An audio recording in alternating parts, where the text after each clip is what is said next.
Think your skin is hydrated because you're using CeraVe? Here's what most people miss. Even dermatologists won't say this up front. Most people use CeraVe Hydrating Cleanser thinking it adds moisture. But here's the truth.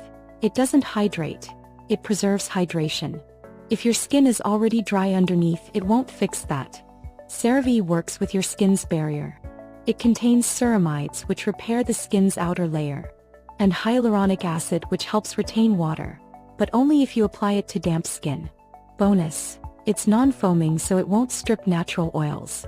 But using it on dry skin without layering moisture after? That's where most people go wrong. Use 1 to 2 pumps on damp skin morning and night. Pat dry gently, don't overwipe. Follow up immediately with a humectant plus occlusive moisturizer, like a ceramide cream. CeraVe doesn't fix dryness. It protects the hydration you give it. Comment barrier first if this changed how you use it. Full AM plus PM layering routine is linked in the description.